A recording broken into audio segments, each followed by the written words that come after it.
Nouvelle édition d'information sur la télévision Labari, voici le sommaire.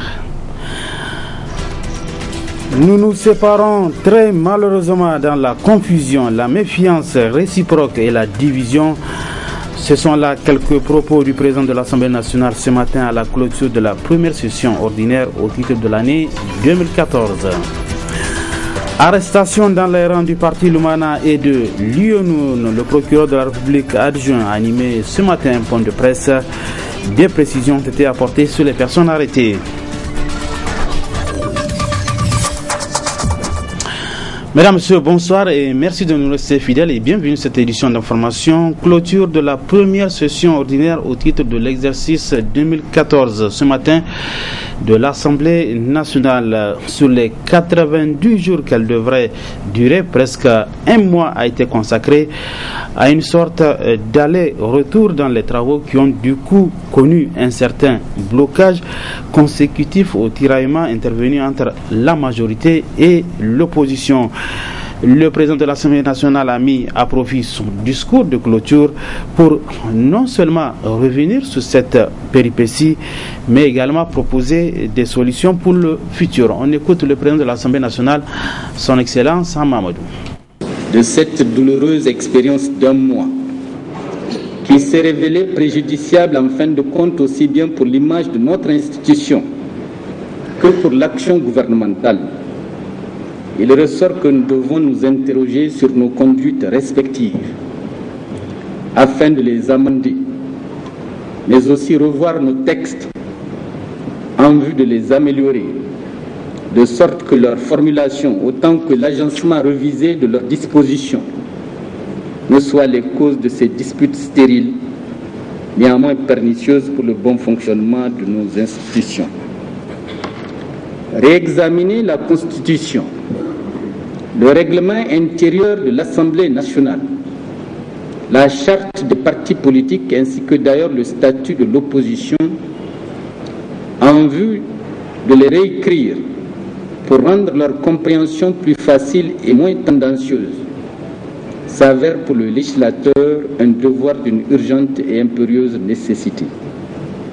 Clarifier ces textes tout en précisant le sens de certaines de leurs dispositions permettra aux différents acteurs, à la condition bien entendu qu'ils s'imposent eux-mêmes un minimum de bonne foi, de s'accorder à l'avenir sur une seule et unique interprétation de celle-ci. Cependant, il restera toujours que les textes, quel que soit leur degré de perfection, ne vaudront que par la sincérité et l'honnêteté des hommes appelés à les appliquer. Mesdames et messieurs, ce qui s'est passé ces derniers jours à l'hémicycle n'est au fond que la traduction regrettable d'une crise politique enfantée par une crise morale qui affecte la société nigérienne dans son ensemble. Une crise politique et morale qui malheureusement ne fait que s'empirer chaque jour davantage, jusqu'à exaspérer même nos compatriotes parmi les plus indifférents à la chose politique. Car tout laisse penser que ces concitoyens, dans leur écrasante majorité, leur réaction semble l'indiquer, sont de plus en plus excédés par les querelles politiques suscitées par l'animosité personnelle et les haines que l'adversité seule ne peut justifier. Au point où ils considèrent que ces querelles ne font que miner et ruiner, jusqu'aux perspectives les plus prometteuses que peuvent offrir à notre pays, le contexte tout aussi agité soit-il de notre sous-région, et que peuvent offrir aussi les opportunités du moment, notamment la forte croissance économique du continent africain. C'est pourquoi la classe politique nigérienne, notamment la partie qui a en charge les destinées de notre pays, se doit de comprendre que l'adversité politique dans un état de droit ne peut être assimilée à la féroce inimitié qui oppose les acteurs politiques dans les régimes dictatoriaux où le débat contradictoire est réglé par la force brute et la violence aveugle. Et même dans ce contexte, il a été prouvé que recourir abusivement à ces moyens, loin de briser les résistances, ne fait au contraire que les aviver, en leur offrant les motifs d'une plus grande détermination, c'est-à-dire celle engendrée par la nécessité de la survie.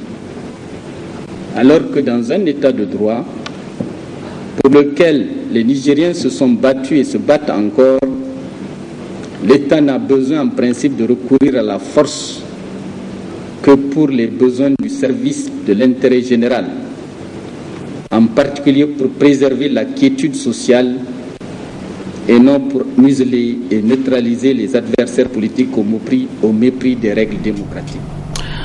L'intégralité de ce discours de clôture du président de l'Assemblée nationale, rendez-vous en partie magazine de ce journal.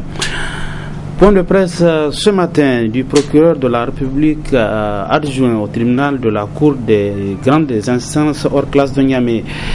Objectif éclairer l'opinion sur la manifestation des étudiants suite à laquelle 72 personnes ont été interpellées et sur l'interview du président de l'Assemblée nationale dans le journal Le Courrier, une interview dans laquelle le président Hamamadou a dévoilé un plan d'empoisonnement contre sa personne. Le compte rendu de ce point de presse avec Asman China.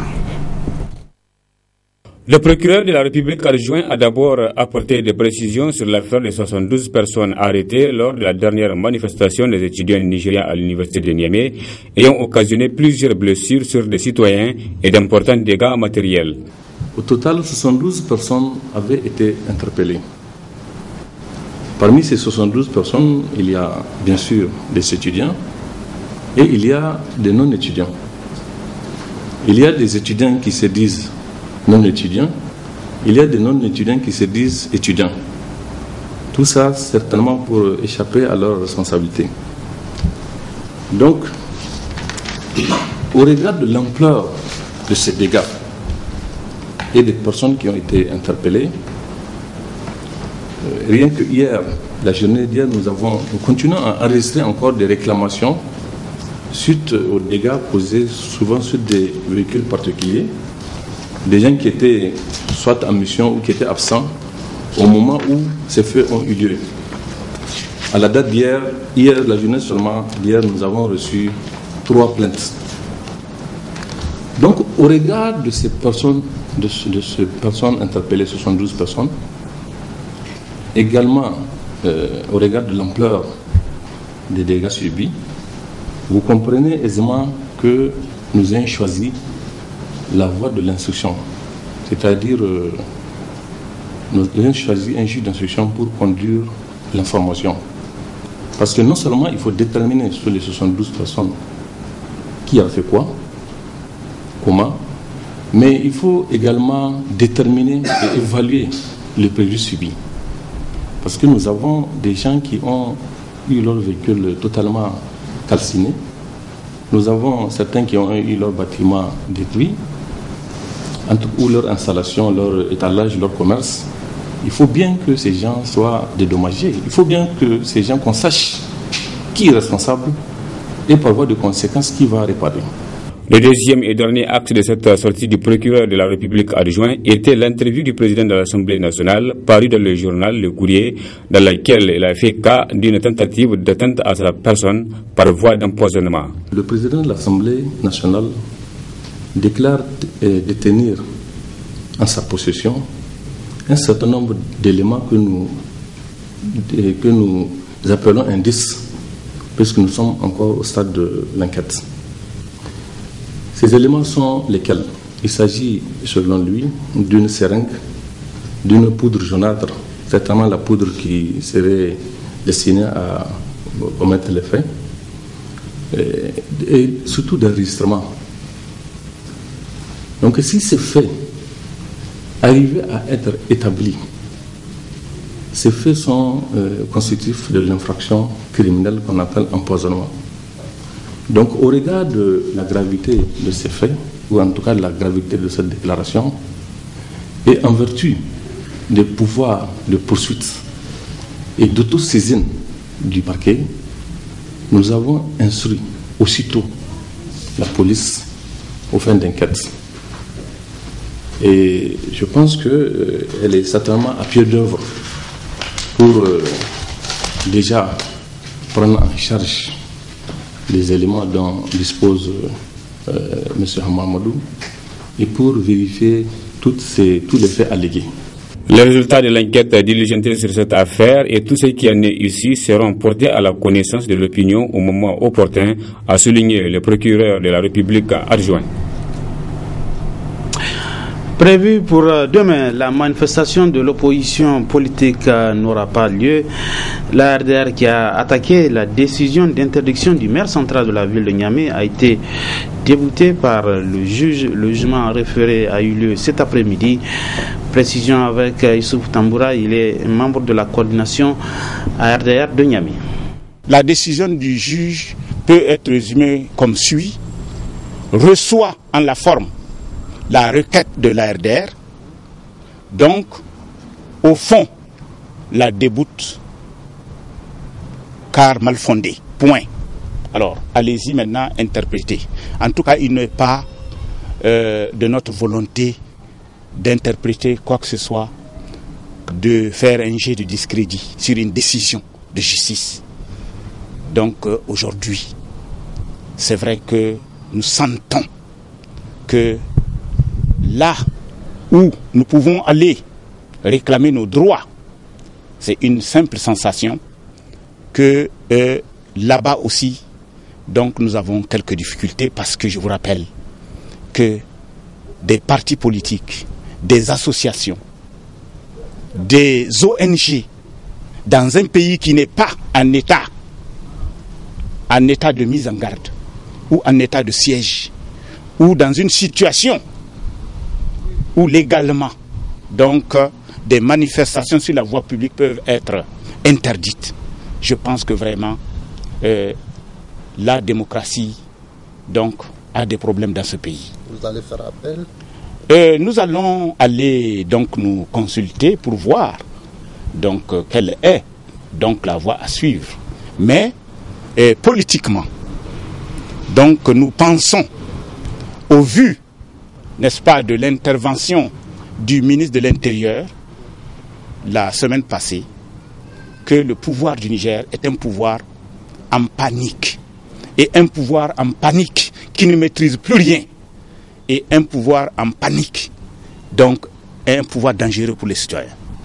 Donc vraiment, s'ils maîtrisent la situation, ils nous laissent marcher. Ils laissent toutes les associations marcher. Ils ne maîtrisent plus. Donc, ils utilisent toutes les voies pour empêcher l'expression des libertés. Autre aspect de ce journal, l'année scolaire et académique 2013-2014 tire progressivement à sa fin. Une fin d'année qui rime comme à l'accoutumée avec des fêtes scolaires dans les différentes écoles de la capitale. À l'Institut nigérien d'enseignement technologique INET, l'on a célébré ce jour cette fête d'année académique couplée au 10e anniversaire de cet institut qui a pour slogan l'innovation en continu. Le compte rendu de ces festivités avec nos reporters Michel Deji sur des images de Halid Brema. 10 ans d'existence, 10 ans d'expérience professionnelle, 10 ans de service rendu à la nation, tel est le vocable sous lequel est placé ce 10e anniversaire de l'INET. Un institut qui a vu le jour en 2004 grâce à son promoteur Younoussa Ousseini, lui-même professionnel de l'enseignement, pour avoir enseigné dans plusieurs écoles et à l'université Abdou Moumouni de Niamey après l'obtention de son DSGE à Dakar. Si une décennie d'existence nous paraît peu pour évoquer l'âge de la maturité, en 10 ans de parcours, nous pouvons sans conteste affirmer que l'INET a apporté sa modeste contribution au développement socio-économique de notre pays, avec plus de 2000 diplômés intégrés dans le public et le privé. Nous pouvons également citer à l'actif de l'INET un témoignage de satisfaction décerné par l'ADDE, Association pour la défense du droit à l'éducation, le 19 janvier 2008. Un témoignage de satisfaction du ministère des Sports et de la Culture du 7 mai 2010. Une lettre d'encouragement du ministère des Enseignements secondaires supérieur et de la recherche scientifique du 20 mai 2010. Un témoignage de satisfaction du ministère de la formation professionnelle et de l'alphabétisation du 4 avril 2011. 2 trophées dans le domaine sportif et culturel. Occasion également pour le directeur de cet institut de décerner des témoignages de satisfaction à des braves enseignants pour le travail qu'ils ont abattu depuis la création de cet institut en faveur de la promotion de l'excellence. Des efforts vivement salués aussi bien par le représentant des étudiants que par l'amicale des anciens élèves et étudiants de cet institut. Nous, anciens étudiants de l'INET, connaissons les mérites de cette école pour l'avoir fréquentée et surtout pour avoir mis en pratique sur le terrain avec professionnalisme les connaissances reçues. Nous vous suggérons fidélité et confiance à l'INET. Fidélité et confiance, des qualités qui ne peuvent se fonder que sur le mérite. Et c'est dans cette optique que l'INET ambitionne d'aller encore plus loin. Dans le souci de garantir la qualité de l'enseignement et de donner plus de crédibilité au plan international à nos diplômes, nous avons décidé de soumettre les programmes de niveau supérieur au CAMES. Enfin, l'INET vient de mettre en place un plan de diversification de ses partenaires au niveau régional et international pour une fréquentation de notre institut par plusieurs nationalités. Je suis l'Institut nigérien de l'enseignement technologique. Je suis la vedette de l'enseignement professionnel. Poèmes, chants, sketch, slam, karaoké et défilés ont couronné cette journée anniversaire qui annonce déjà la période des belles vacances et des examens de fin d'année pour les élèves et étudiants en fin de cycle.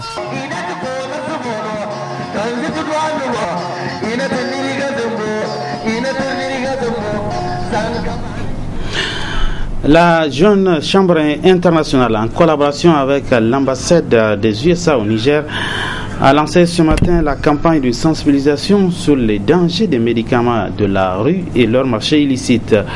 Objectif, plaidoyer sur la problématique de la contrefaçon et de sensibilisation sur les dangers des médicaments de la rue. Le compte rendu avec Ariet Salah. C'est consciente du danger que représentent les médicaments de la rue que la JCI en Niger a inscrit en 2014 le projet de lutte contre les médicaments de la rue avec le soutien de l'ambassade des États-Unis.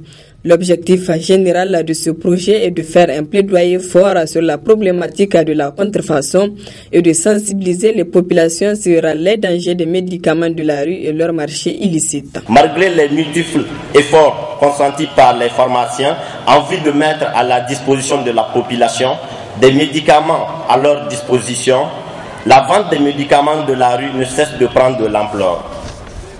Nous visions à travers ce projet la sensibilisation de la majorité de la population, à commencer par vous, chers étudiants des écoles de santé, qui sont les premiers interlocuteurs. Cette campagne de plaidoyer durera 3 mois, autrement en 3 phases. Et les actions seront multipliées afin d'atteindre l'objectif qu'on s'est assigné. Le constat qui se dégage est que les médicaments de la rue s'affirment toujours. En plus, ils attirent les populations. L'impact de cette pratique se fait sentir particulièrement dans les pays en voie de développement. C'est pourquoi l'ambassade des États-Unis a décidé d'accompagner la JCI Niger dans cette campagne. Ce problème doit interpeller tous les professionnels de santé, les patients, les fabricants de produits pharmaceutiques génériques, les grossistes et les détaillants. Tous doivent jouer le rôle dans la protection de la chaîne d'approvisionnement pharmaceutique. Mais malheureusement, il y a peu de prise de conscience du problème. Les États-Unis ont la volonté de travailler avec nos partenaires bilatéraux et multilatéraux, la société civile, le secteur privé, pour lutter contre ces fléaux.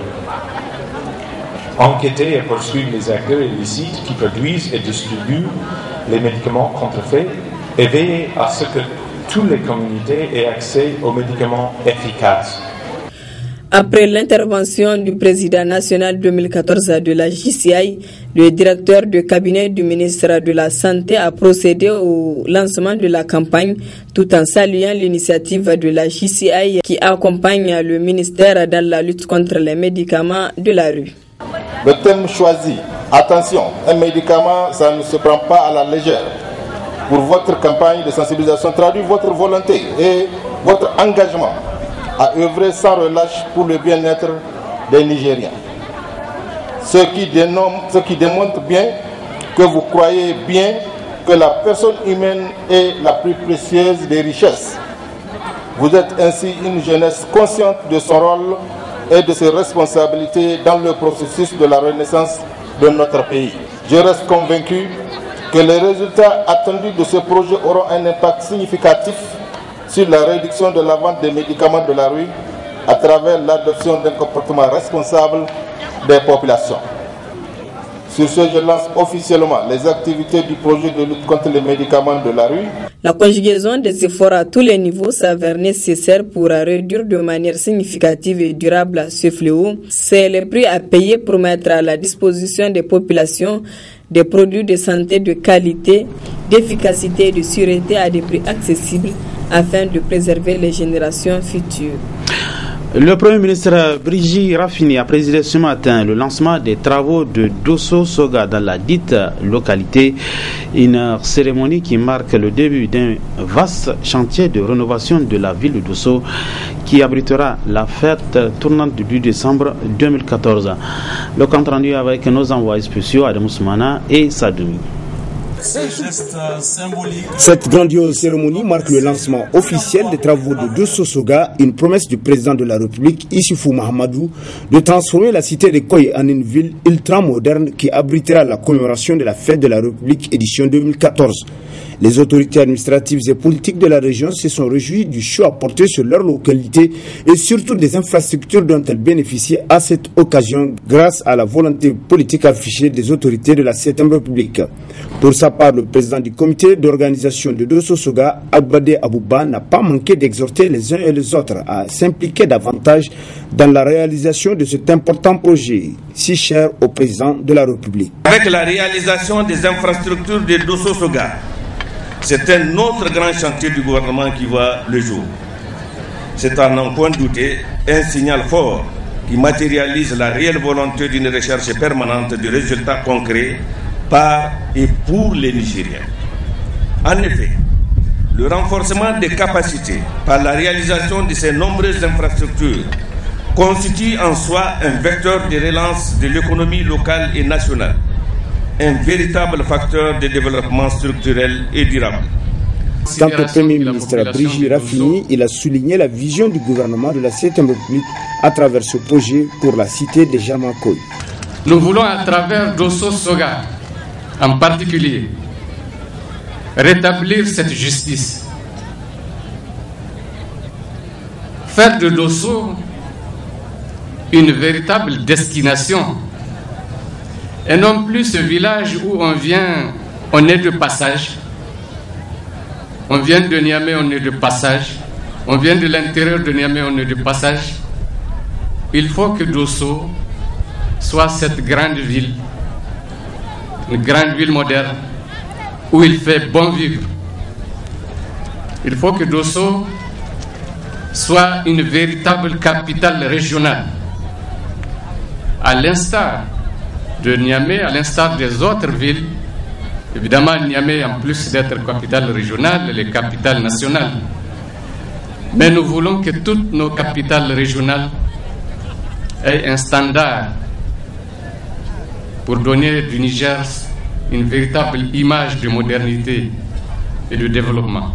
Pour joindre l'utile à l'agréable, le Premier ministre et sa délégation ont effectué une série de visites qui les a conduits à la centrale Nigélec de Dosso, le camp militaire de Agali et le chantier de construction de la route Dosso-Bela-Gaya, qui est de nos jours à 61% de taux d'exécution. Retour à Niamey, le groupe de réflexion et d'action sur les industries extractives graines organise donc depuis ce matin un atelier de validation sur l'étude de l'exploitation de l'uranium à Azélique par la société des mines d'Azélique, Sonimina. Un atelier qui regroupe les membres du GREN avec le soutien financier de Rosa Luxembourg. Le compte rendu avec Souleymane Barma. Au cours de cette rencontre d'une journée, il sera question pour les membres du GREN d'examiner les résultats de cette enquête qui reflète la réalité du terrain sur le site d'exploitation d'uranium à Azélique par la Somina. Des conditions d'exploitation plus ou moins déplorables car contraires aux normes internationales. Quand on entend Somina à Niamey, on pense que vraiment il y a beaucoup de choses qui se font là-bas. Mais au fond, ce qu'on a comme chiffre, vraiment c'est insignifiant parce que quand on regarde même le rapport 2011 et les déclarations même de revenus, il y a 0 dividende, ce qui est grave, et 0 redevance minière, c'est grave, et en tout ça fait un peu comme recette pour l'État, 110 millions. Donc c'est insignifiant par rapport à l'impact sur l'environnement, par rapport à la plainte des travailleurs, leurs conditions de travail, et que tôt ou tard l'entreprise va fermer et il y aura des Nigériens qui seront malades, et c'est ça qui ressort, et qu'il y aura encore donc des invalides parce que on a laissé une entreprise travailler sans protection véritable des travailleurs, et vraiment c'est le problème majeur de l'exploitation de l'uranium. Cet atelier d'importantes actions sont prévues afin de sensibiliser les populations et interpeller également les autorités nigériennes sur les dangers qui exposent les agents de la Somina et les populations des zones d'Arlit et d'Ingal. Dire à la population que ce n'est pas seulement Areva qui exploite l'uranium au Niger, il y a une entreprise chinoise qui est là, et que après nous allons organiser une caravane de sensibilisation avec comme outil de sensibilisation cette enquête. Donc pour expliquer aux populations de ce qui se passe là-bas et comment les aider à atténuer les impacts. Parce qu'il faut se dire la vérité. Et quand on a écouté les travailleurs là-bas, vraiment les conditions de Azélique et d'Arlit, c'est pas la même chose. Ça vraiment, il faut rendre à César ce qui est apporté à César, et que, mais malheureusement, les gens on dit rien, surtout au haut sommet, et que on ne parle pas de ça. Et pour nous, je le dis encore, c'est un problème d'avenir qui va retomber sur les Nigériens. Parce que tous ceux qui sont là-bas, et vraiment la radiation va les atteindre, ça c'est clair. Et que c'est des problèmes dans l'avenir, parce que l'uranium, vous le connaissez aussi, c'est petit à petit que ça atteint la maladie. Et que même ceux qui sont malades, nous n'avons pas les moyens de démontrer que c'est lié à l'uranium.